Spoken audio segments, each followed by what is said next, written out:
Hey everybody, and welcome to our review for The Lighthouse. This is of course the latest Robert Eggers release, and it stars the likes of Robert Pattinson and William Dafoe. Stars only Robert Pattinson and William Dafoe. Let's be honest, no one is going to count that mermaid, which we'll get into very shortly indeed. Stephen, I have says in my outline here, brief little Robert Eggers overview or summary, but in truth the man has only did 2 full feature-length movies. This is just his second feature-length movie. The previous one was obviously The Witch, which was a fantastic period piece horror movie starring the likes of Ralph Ineson, Anya Taylor-Joy. That woman that played Catelyn Stark's sister in Game of Thrones was in it. Complete psychopath. In many ways that movie was about a descent into madness as well. Superstition, just utilising the climate and the setting to his advantage and making it almost like an antagonist. It's much the same in this movie. I got it from the trailers. That's why my expectations going into this movie were, I can't wait to see what he's doing here in terms of themes and utilising the weather and whatnot as an antagonist. But then I seen the black and white aspect ratio thing and I thought, this may not be for me. But look, what was your expectations? That was my expectations. I knew the man prior to this. I was excited because he's a great filmmaker. It's kind of a tinge with some doubt, if you like. What was your expectations before we go into the actual review of the movie? If you've seen The Witch, John, it's something you actually mentioned the other day, and you're right. That was such a Marmite film, you know. You either loved it or you loathed it. In this case, I wouldn't go as far as saying I loved this film, The Lighthouse, but it certainly was enjoyable for me. Going into this, we did the trailer reaction for this just before Christmas, I'm sure, and it intrigued me enough to, obviously, get off my bum and go along to the cinema and see the film, So my expectations going in was that it was going to be a very claustrophobic film. It was going to be very awkward and uncomfortable at times. I knew there was going to be horror elements in there, but also there's a lot of comedy as well. Well, I took it as comedy. There's a lot of dark humour in there. But yeah, I mean, it was everything I thought it would be. Coming in, I think just under 2 hours. I think around about 2 hours, yeah. But an hour and 50 minutes, I think, probably. I think the film was probably a little bit too long. I reckon 15 minutes, yeah. Yeah, I think, shave about 10 or 15 minutes off it. But yeah, it was an experience, that's all I can say. It certainly was. Wow. And we shall get into that in some brief moments, if you'd like. Stephen, that early intro, now I feel what I say early intro, that makes no sense. The intro, it was a very extended introduction to this island, to these characters, to some of the menial tasks that Robert Pattinson's Thomas Winslow, I think it's Howard, his name was his second name. It was very, very extended out. It lasted almost 35 minutes, I want to say, this introduction. I think you could have shaved 15 minutes off in that introduction, and I think the movie would have flowed better moving into the middle and final acts. But I have to say, that introduction was stunning from a technical aspect, and I think that's something that will be a recurring theme. Technically, this movie is just unreal. It's ambitious with the use of, also, I think it's 1:19 in one aspect ratio. Also shot in 35mm film. You ain't seen a film like this on the screen in a long time. I haven't anyway. I'm sure in many art house theatres in like New York, and I don't even think Glasgow Film Theatre does this. There'll be films like this 10 a penny, but I ain't seen one like this in ever. Well, this is actually shown in our Glasgow Film Theatre. Well, there you go. But you're absolutely right. I think the look and feel of this film is to sort of hark back to the early 20th century films. That shot, we were talking about this earlier in Message, the one where the two of them are standing side by side. They're almost posing like for a photograph, but they're not saying anything. There's hardly any movement between both of them, and it just gave you that sort of awkward sort of feeling, like this awkward. It was just, what, this is one of the things I like about Eggers, and what he's done here is he has made the audience part of the cast. Whatever they're going through, we're going through. It's as simple as that, and that's how I felt throughout the film. Yeah, there's not one character out of the two that feels like the window into this movie, like they are the audience perspective. You feel like a fly on the wall. like you're there in the lighthouse, living it with them. Yeah. But Lord knows I don't want to be in the heads of these characters, as No. we'll get on to in probably a few moments. I don't want to say put timescales on it, but we will get into it. William Dafoe, Stephen, Thomas Wake, introduced in fine style. As you did say, that introduction, stunning from a technical aspect, just to see the lonesome shot of this lighthouse and then that awkwardness looking into the camera. Then we go into the actual lighthouse building, it's the living quarters, and he's farting. He's pissing into, or doing the toilet, into a bowl, and then he lets out a fart, and immediately that sets the tone, for me anyway, for this early dynamic between these two characters, two distinctly different people. Yeah.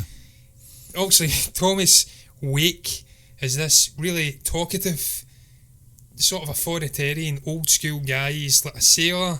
He's been tending this lighthouse, I want to say, being a wickie, I think's the term, for many, many years. If we get Thomas Howard, the Winslow, coming in, he ain't very talkative. He's very withdrawn and keeps himself to himself. He doesn't like speaking. No. There's some dinner table moments early on where he's trying to draw conversation out of him, and they're just bickering back and forth. One doesn't respect the rules, one does, is a stickler for the rules. What would you make of that early fart? Because for me, that was him laying the law down right away and saying, John. I am the boss, I am the dominant male in this lighthouse. And I think that's what the overarching theme is. It's about sort of masculinity and dominance and trying to win out and be the alpha male. It was an analysis, John, of male behaviour. And you know, I know what was missing from this film was a David Attenborough narration. You know, I think that would have really worked with this film. But you're right. You know, as funny as it was, there was some symbolic gesture there from obviously Wake.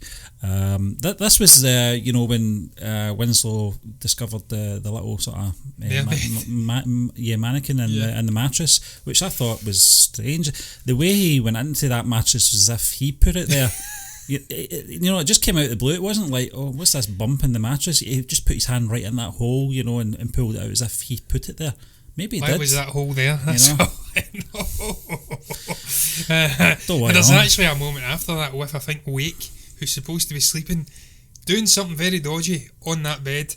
Obviously, Howard's or Winslow's looking down through the shingles, doing some menial tasks. But you're right, the stickler for rules is Winslow, because it's the whole drinking thing, wasn't it? Yeah. When he was wanting to do the toast. It's bad luck not to toast. Yeah. A drink. Yeah. So, apart from that, it kind of gave you an early indication. There was obviously a bit of conflict between them, who was going to rule the roost. For me, it was Thomas Wake. He showed the authority throughout the film, I felt.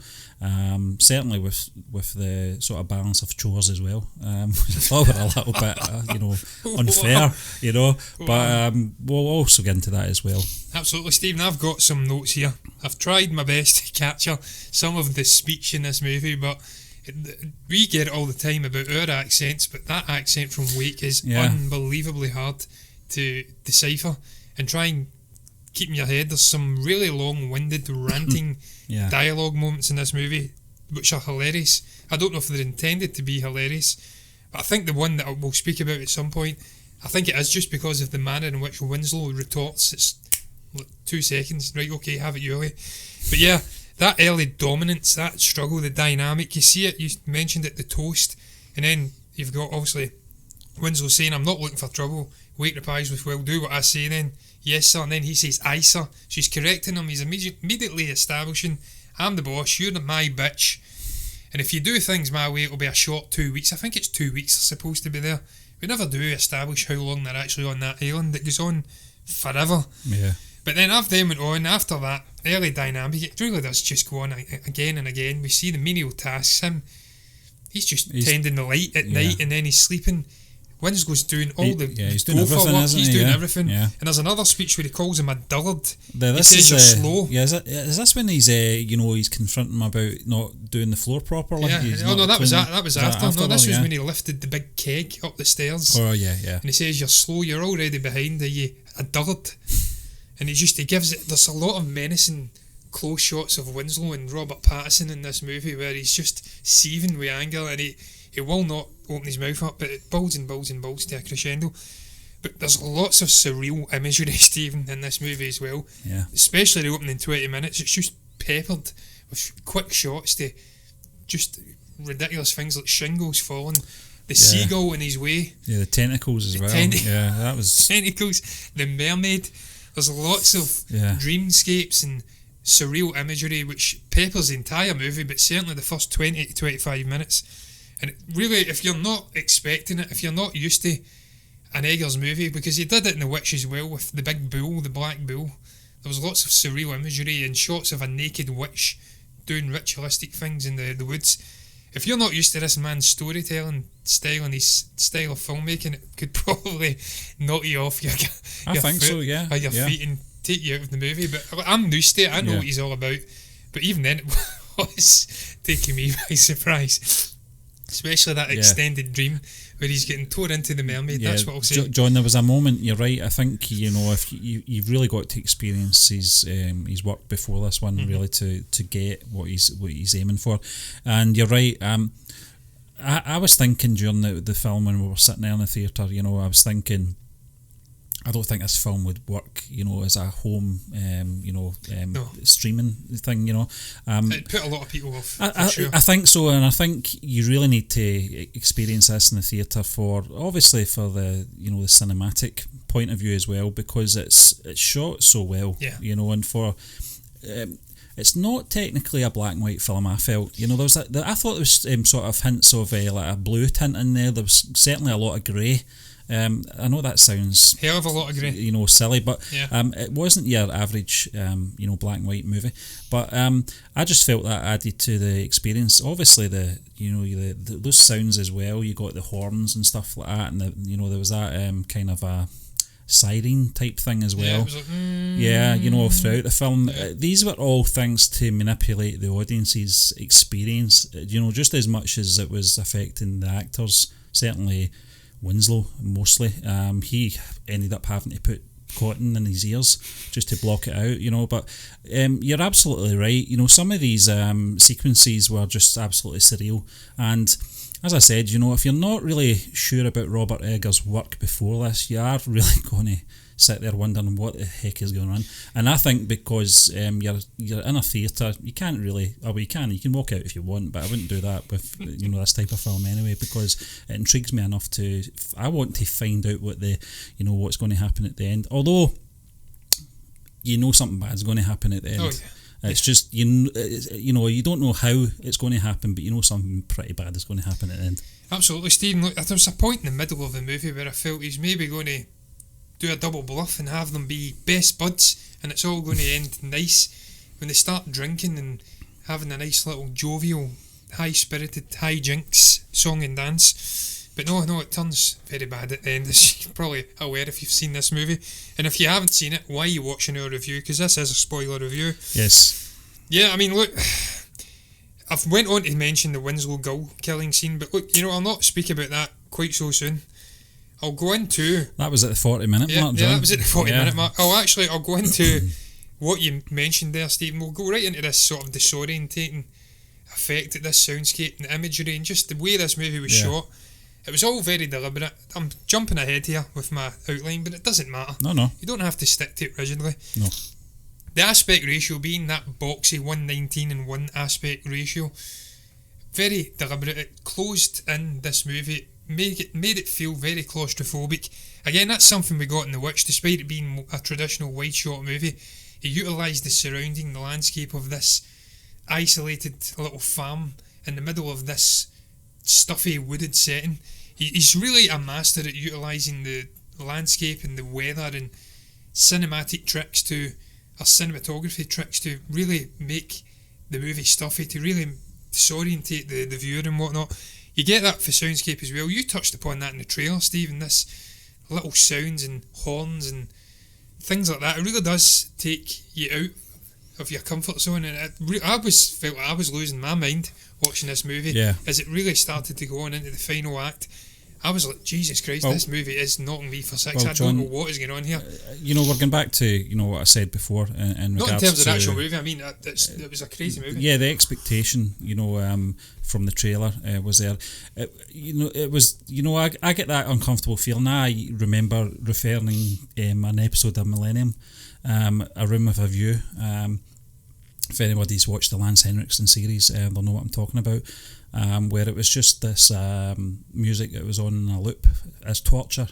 And, you know, I don't say this too much about films that I really enjoyed, but this film was torture to watch, but in a good way. Yeah, Stephen. Look, I'm going to jump back. Well, I ain't got much more to add to that whole sort of disorientating effect. It's par for the course. If you've watched a Robert Eggers movie, you know what you're getting. That's what the man does. He delivers disorientation. He takes you out your comfort zone. He's not a traditional filmmaker. He does things distinctly different, and I mean, it's literal in this sense with the aspect ratio, the black and white. It's a completely different type of movie. He's a completely different type of filmmaker, and I think that's what really sets him apart from his maybe modern day compatriots, if you like. Yeah.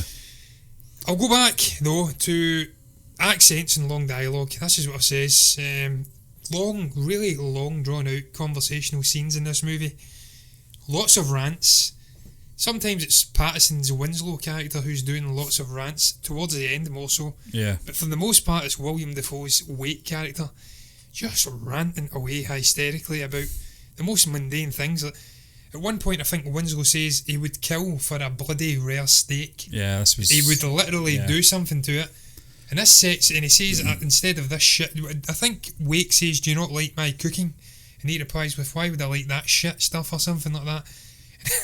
You spoke about it previously, the black humour. Yeah. Wake goes into a sort of, it's almost like a child needing, I don't know, appreciation or needing respect about his cooking. He says, "What, you don't like my lobster? You like my lobster, I've seen it." And then he goes off in a big tyrannical rant. I think it starts with Hark, and he's going on about Slytherin's, what was it? I wrote it down. I can only get a brief bit. With Slytherin something. Yeah. It doesn't matter. He ranted for about 2 minutes. Yeah.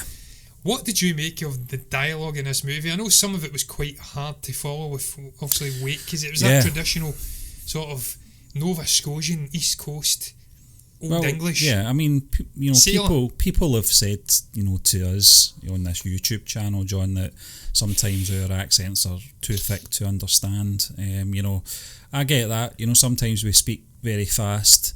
Sometimes we drop a little bit of slang in there. So, you know, I can see where people are coming from after watching this character, because, wow, you know, I sometimes needed subtitles. I would have preferred some subtitles for some of the rants from Thomas Wake, but... Someone posted it on, I think it was Stuckman's video, wasn't it? A big, long sort of... Yeah, the word for word, rant. I mean, it was incredible. I don't know how they managed to remember all that, you know. Well, Stephen, I'll let them off the hook, because there was an interview, I think, with Variety or something. Okay. William Dafoe, and they played they that sequence. Right, no, okay. they actually played the sequence. Well, fair so enough, you could play it and break it down and I listen. thought maybe there was a bit of dodginess going on there, but listen, talking about the actor now, Willem Dafoe, why is this guy not up for, you know, being nominated for supporting actor? Because this performance was outstanding. It was out of this world. We talked about that scene, John. We talked about the you know, the line that, you know, that went on for 2 minutes, and I think both of us agreed that most of that must have been ad-libbed. There is no way, you know, any human... He's got the greatest memory. You know, in that case, he should be getting an Oscar, because some of the dialogue, even reading it, was hard to read, you know, and I'm not under any pressure to perform by reading that, and I still struggled, and I would say I'm a very good reader, but just the man's performance, especially in this scene as well, I was absolutely knotting myself at this point. So were some members of the, you know, the theatre as well, because it was just outstanding from both of them. Patterson didn't really have a lot to do in the scene, you know. He kind of set it up with his, I want to say, a little bit of petulance, you know, but it was trying to get under, you know, Thomas Wake's skin.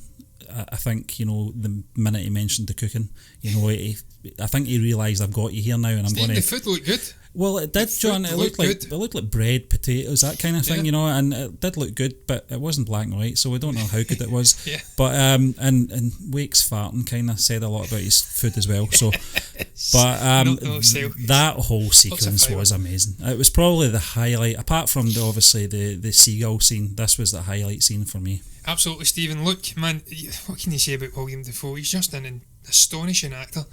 In those long dialogue sequences, if he didn't have an earpiece or was ad-libbing then if he was remembering that, then that is really a testament to the man's gift, his passion for acting, to be memorised, because it would take, I imagine, hours upon hours of reciting that to get that in your brain. I mean, I could probably recite that for weeks and not get that in my brain. It's so long. Yeah. But it's not just the speech and the ability to memorise, it was the actual way that he imbued that performance with passion, that you could feel that he was touched angrily about his lack of love for his cooking. His respect, yeah. His cooking. Yeah. And then just the reply from Winslow, "Alright, have it your way, I like your cooking." It was like I big think long rant, he wore him down, 2-second reply. But there was so many other moments in this dialogue, and I've really enjoyed the dialogue in the main. When you look back, there's so many memorable moments. I can't quote them because just to go on forever, but I have tried my best, never been in better hands and whatnot. Now I'm a wiki, and a wiki I am. I'm damn well wedded to this light. Just little things like you're a praying man, Winslow, not as often as I'd like, but I'm a God-fearing man, if that's what you mean. There's meaningful dialogue between these guys, and then as it starts to develop into the end of the movie and things start going awry, there's a descent into madness. Yeah. The dialogue starts going off the chain, and you start questioning your own sanity. Yeah. When Winslow's chasing, obviously, Defoe's Wake character's chasing Winslow with an axe, and then moments later he's saying, "You're chasing old Tommy with an axe." You're like, who's going insane here? What is happening here? Yeah. Am I losing the plot watching this movie? I really enjoyed the use of dialogue in this movie. With it being just two actors in a very confined setting, you had to get that dynamic right, the chemistry right. Everything had to work. The dialogue of this movie would have collapsed. I really enjoyed it. I thought the two actors were sublime. I suppose we can go on to performances briefly on that note, because I mean, it's short and sweet. There is only two actors. Did you have a standout between Patterson and Defoe? I think Defoe was a standout personally. I think so, John. That's not doing down Patterson, because he was amazing as well. Outstanding, John. But you're right. I think Defoe had a harder gig. You know, and I'm not just talking about the lines, but just his position in the film as well, to be that dominant. And I do believe he was the dominant, male in this situation. You know, and just. How can I say, the accent as well, you know, I know we're kind of laughing about it, but it shows the man's talents as well, you know, to be able to keep that going. Because it's authentic. It's a very hard accent to, you know, really perform and make it sound convincing. You don't want to sound like a pirate caricature, you know, like Geoffrey Rush in Pirates of the Caribbean. You don't you don't want to come off like that, you know, or SpongeBob, you know. The way that was, it was almost like Nova Scotia, that kind of Scottish Irish and obviously pirate accent in there as well. You know, it was certainly definitely, you know. And I think it's just seemed to have I don't want to say the harder, you know, task out of the two actors, because Patterson, his role was more of a descent into madness. You know, I thought both of the characters were unhinged at the beginning. You know, I think that was very clear. But I think Patterson's you know, descendancy into madness was more his sort of you know, task in this film, whereas Defoe, I just felt he was mad from the start. You know, it was just unhinged. You know, I thought Patterson's you know, as unhinged as he was at the beginning, you know, it was just that descent for him. You know, it was just a downward spiral for him. But Patterson's role was what kept me interested in the film, because I wanted to see what happened to him at the end because of where he started, and I wanted to see where he ended. Absolutely, Stephen. That was the same. I really enjoyed Defoe. I thought he was incredible. It was just an overarching performance. Just the dialogue and just the authenticity of nailing that specific way of speaking. I mean, I can't even imagine how long it took him to do that, whether he had to get a dialect coach in or whatnot, I don't know. But you're right about Patterson, it was just incredible, so nuanced performance. Yeah. I'm not aware of what it's like to descend into madness. Well, you are, because you watched that film, John. But I'd imagine this is pretty damn close, just not really knowing whether you're coming or going, what is real, what's not real. He was so easily influenced in parts by Wake. Wake would just, he thought he'd had him sussed out, what was going on, sussed out, and then he'd maybe say one line and he was right back, handing over the knife to him and whatnot. Yeah. He didn't know what was happening. And that was all really authentic in the way that he portrayed it. Just an amazing performance. I've seen the guy in a lot of movies, I think this is probably his best performance. I hope he tops it with the Batman. Yeah. But time will tell with that one. I speak about Descent into Madness, no, Stephen.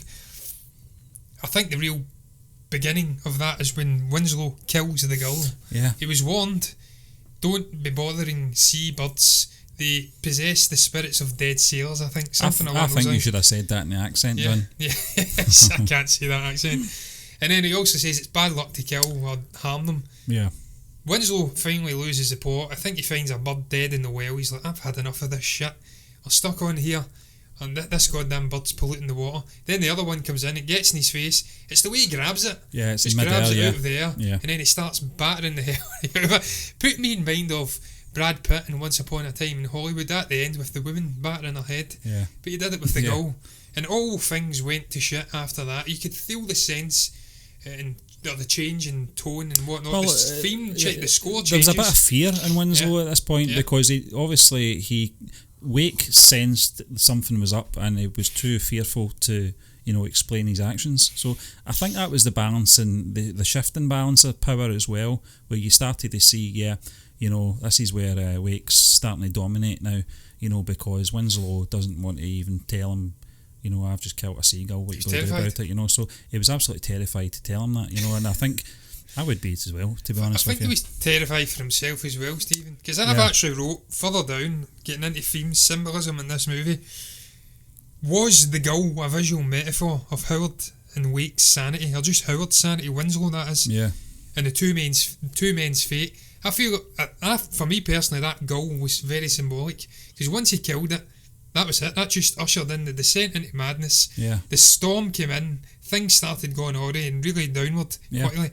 And that sequence was just amazing. That scene, the way the little wind chime compass spun around, the music just has the shot of it going right, the way it whipped past him right up into the lighthouse. Just stunningly shot, stunning in the way that you could really sense the abrupt change in tone. And then that just descended us into, I think it was the last hour of the movie. Because they thought they were going home. But then, it had to have been halfway through. It was we must have been a good 45 minutes, 50 minutes in. They weren't going nowhere. No. And that's when things started going to the absolute hell. But look, what did you think about the second half of this movie? I'm just not even going to, there's so much going on. We could speak for probably an hour about symbolism and Defoe standing naked and the beach with his eyes beaming like a lighthouse, and that extended sequence of the mermaid and him discovering a head in lobster cages. There's so much crazy shit going on. But what did you make of the final hour of this movie, half hour of this movie? We'll not speak about the finale quite yet. It was just absolute craziness, Stephen. Descent into Madness. This movie was madness in the final hour. What was your thoughts on it, man? This is one of the things, John, that I was going to speak of when I was talking about the kind of trimmed 15 minutes off this film.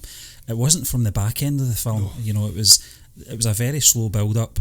But the second half of the film, the last 50 minutes of the film, I'm going to say, it was just... this is where you're getting, the result of, the build-up. And it just, after that, you're right, I think all those crazy sequences... dipping into the beer. Yeah. The rations. Yeah, just, and it was just the way it was edited as well, that you have to appreciate. I thought this film was edited brilliantly. Yeah, incredible. And a lot of small sequences, pieced together. You kind of question where the story's going, and you kind of question what is the story about, as well, And this is one of the things, that really affected me after the film. We'll not talk about the end of the film just now, but I will talk about how the second half of the film affected me. It's one of these films, and I think this is what Robert Eggers is very good at doing, is how you interpret his storytelling. Mm-hmm. I think you could get, a theatre full of people and they all come out with a different variation of what they interpreted the story like. Yeah. And I think we would probably do that if we were talking about this right after the film, but we kind of talked about it, but I'm kind of glad that we didn't do the review right after the film. We left it a day, because I think I needed that, because thinking out all those performances in the second half where everything really just started descending into really madness at this point. And just the imagery and the score. Well, it's more the soundscape more than the score. Just worked so well in the second half. And it just it was like a marriage made in heaven. And as I started thinking about this film afterwards, it kind of I was thinking of certain scenes and thinking, what did they mean by that? And I just felt that this film, I don't think it's a film that you have to go and see again to understand. I think it's one of these ones, it's an experience at the time, and you'll get what you get out of it. Don't look too hard into it. Just let it come at you and experience his vision. And I think that's what I got out of the second half of the film. Absolutely, Stephen. Look, there was, you speak about editing, you're absolutely right again. Just the shots of them hitting the drink. That was probably the greatest transformation in this movie. Winslow goes from a guy that doesn't drink, chasing something. He lets off. He spills the beans, I think, is the thing. Why did you spill the beans? Wake says that to him about 50 times, or it's like a narration in his head. And then he starts hitting the drink at that point. They realise they're marooned on this island. It could be up to 7 months, because the last time a person was marooned, it was 7.5 months. They ain't going nowhere. They start hitting the drink, and there's just days seem to blend into one, and weeks blend in. At one point, I think Wake says, "How long have we been on this island? 2 days, 2 weeks," and that's just down to the edit. Yeah. Just again, disorientating effect. It really does make you feel like, am I coming or going here? I don't know what's happening. Yeah. And it's just wonderful in the technical aspects as well, as you did say. Just the soundscapes and whatnot, that added beautifully in this final part of the movie, because it was just, I think it was a scene where they were bunkered under a table and the water blew through the window, and then it was utter chaos afterwards. There's so many shots of him, I think, running with the lifeboat. He's looking up at the lighthouse and he's just utterly terrified. It's just edited into short little moments. Then there's elongated moments. Beautiful the way that it was done. Louise Ford was actually the editor, so hats off to her. You look at the music and the actual cinematography, going into that technical aspect. 2 guys he's worked with before, Jared Blaschke and Mark Corvin, they worked with them on The Witch. Blaschke is a stunning cinematographer. I mind watching a breakdown of how he worked on The Witch, utilising natural light in the nighttime shots, because it was a period piece. He didn't want it to feel out of place. He wanted that authenticity, and it's the same here. Yeah. Even though it's black and white, there's a real authenticity of the time. It feels like it could have came from the 1920s, 1930s. Yeah. And you're right what you said previously, and I think speaking about the colour palette, it wasn't a traditional black and white. It felt like more shades of grey. Yeah, it's like a slate. It added to a sense of uneasiness. You didn't really know what was real and what wasn't real. I just thought it was incredible, that final hour. That was the best part of the movie for me. Yeah. The setup was nice. The dynamic between the 2 characters, long-winded dialogue, but when it all went to shit and it went into a descent into madness and you were really getting into these 2 guys' souls, what made them tick? Yep. It was absolutely crazy, and that was just part of what we spoke about before. Tentacles, dodgy drops or gollops, I don't know what you'd call it, drops, gooey mass coming through that cage while Defoe's up there. I was relieved to see the tentacles, can't lie, because if it was something else, I think I would have walked out of the theatre. Yeah. But yeah, just an incredible last hour or so. Stephen, I'll get into the story though. Was there one? You touched upon it. Did you think did it even need one, is what I've said, with what Eggers was trying to accomplish? Did it hold your interest? For me, it ultimately did hold my interest, and that was because of the performances. It was because of the themes that he was exploring in this movie. I touched upon it previously. Masculinity, just a dynamic between these 2 characters, power struggles. There was so much going on, symbolism. Yeah. The guy just does it in John, movie. I don't know, they done it with The Witch. If you're asking me, was there a story? Yeah, it was a very simple story of 2 guys marooned on an island. That was it, and what came after that, obviously, played out in the performances of the actors. But Robert Eggers, it could have been a big risk, for that first hour of the film, the build up to that. If he didn't get a payoff, I think a lot of people would have been really upset about this film. Thankfully, the second half of this film really did pay off big for me anyway. But yeah, it was a simple story. What held my interest was the dialogue, and the look of the film more than anything. The performances were excellent. The dialogue was at times bonkers, certainly from Thomas Wake, but it just had enough to keep me interested. And as I said, just earlier, I think Winslow's descent was the thing that I really wanted to, witness out. I really wanted to see how far, the actor could really go with this, because, I've not really seen a lot of Robert Pattinson films. I do connect him with the Twilight stuff, which is very unfair, but what I really wanted to see was how good he was going to be in this film, because I'm very much looking forward to seeing his interpretation of the Batman. And I'm glad I've seen this film, because this has made me even more convinced that they've picked the right guy for the job. Absolutely. Stephen, he says in an article recently he's played weirdos throughout his whole career, and Bruce Wayne is a weirdo, so perfect match. And you see here what the guy can accomplish. He really is a strong part of the story. It's that combination, as I did say, this battle for supremacy, masculinity in its whole. And look, the symbolism of goddamn Lighthouse, and obviously Wake being the dominating master of the White House, the Lighthouse. Not talk about wikis in the White House just now. That's a rabbit hole I ain't going down. No chance. I think that was just, again, symbolism. I speak about symbolism in this movie. It's just a little with it. The Lighthouse, him being the master, him looking down on Winslow constantly throughout the movie. Then when Winslow finally kills him at the end, which is a slight spoiler, but he gets is up. It really? I mean, I saw this. One of them are going to kill the other. It was coming, and I've got to admit, I'm not just saying this because I've seen the film now, but the way it played out was the way I thought it was going to go. Yeah, but Stephen, when he ascends the lighthouse and looks upon the light, he's blown away. It's like this mesmerising moment, and then he falls down the stairs. So I don't know what's... That was a good shot though, John. Yeah, it was stunning. I don't know what symbolism. I wouldn't have liked to have been the stuntman that had to do that. I think it was 500 steps in that lighthouse, man. But yeah, I think that's maybe just symbolising this guy's not worthy to be the keeper. He's not an alpha. Well, he's trying to be the alpha, but ultimately he's won, but then he's not worthy and he falls. You're talking about the symbolism, John. It's there. It's the spiral downwards. Basically, they're showing you it visually. Exactly. So it was just it was a perfect shot. Think about that. You're absolutely right, Stephen. And look, you speak about shots. We didn't speak about this previously. That sequence where it goes right up, the camera goes right all the way up, and it's like a cutaway of the lighthouse. It's stunning. Again, just hats off to the cinematography. That was at in this movie. The beginning, wasn't it? It was near the start. Yeah, it goes right all the way up inside. A good the lighthouse. shot. Amazing. Other symbolism. I mean, I spoke about the beach. Wake on the beach, standing. He's like the lighthouse again. It's just symbolising. Another laugh out loud moment, wasn't it? He's standing there. Eggers likes to do this. He did it at the end of The Witch with Anya Taylor-Joy running naked into the woods. She's becoming one with this coven of witches, and he's did it again there with obviously Defoe.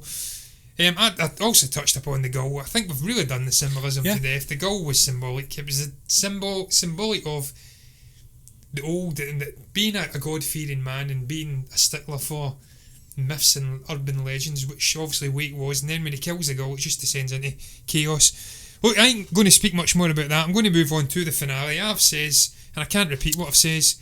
What the F did it mean? I will repeat it and I will sort of neuter it down. What did it mean? Well, for me, I'll say what I thought first. Obviously, he falls down. He's injured severely. His intestines are poking out. He's killed the gull. Earlier on in the movie, Wake suggests that gulls are harbouring the spirits of dead seamen.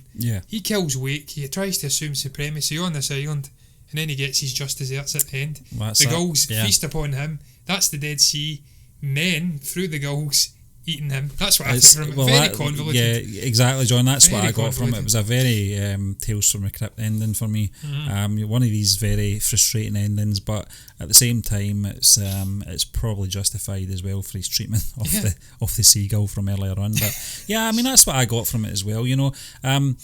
As I said, I just felt the ending was. I'm not going to say it was predictable because I didn't know how it was going to end. I knew it was going to end bad, but I didn't know how it was going to end, and I kind of got that sort of symbolism from it as well.